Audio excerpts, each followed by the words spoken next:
lagim. Tayo po ay nandito para magpakita ng tunay na hangad nating Pilipino para sa kaayusan, kaunlaran at katahimikan ng ating bansa. Mabuhay ang kapwa Pilipino na nagsasakripisyo sa araw na to. Mabuhay tayong lahat. Tayo po ay hindi nagpapabayad para pumarito sa lugar na to. Andito po tayo bilang isang mamamayang Pilipino upang hadlangan ang panggigipit ng mga makakaliwang grupo at ng mga kampo nila Risa Hontiveros na walang hangad kundi makulong ang kapwa nilang senador. Ako po ay pumunta rito hindi para makipag-away o away natin ang mga tagabantay na tagapagligtas na mga kapulisan na sila yung nandito para alalayan ang ating mga senador para hindi sila pasukin ng mga makakaliwang grupo. Sana po magtulungan po tayo, mga kapwa ko Pilipino. Bakit?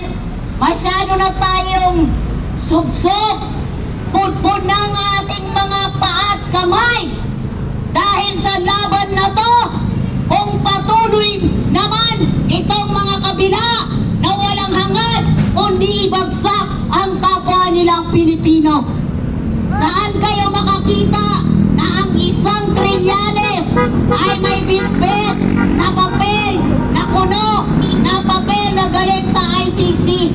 Meron bang ganon na isang nilalang, na isang Pilipino na nagpapanggap na tao ng International Criminal Court? Hindi po tama yan.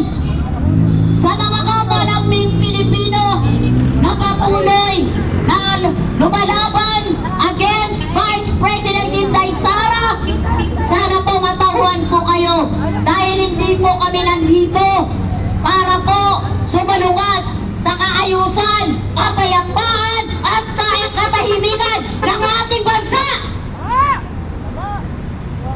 Ako po ay tumatayo sa harap nyo bilang isang Maranao tribe.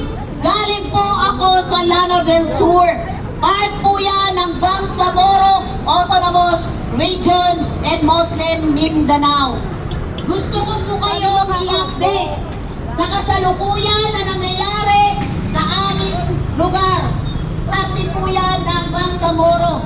Ngayon po ako po ay natatakot at kinakabahan dahil po baka po magkaroon ng patayan, baka po duman. So, mananawagan po tayo sa mga kinauukulan. Tama na po ang pamumulitika sa ating bansa. Asikasuhin po natin na gumawa ng batas ang mga congressman. Hindi po dapat kayo nilagay dyan sa kinalalagyan nyo para ibagsak nyo ang kapwa niyong Pilipino, kapwa niyong babae na isang Pilipino.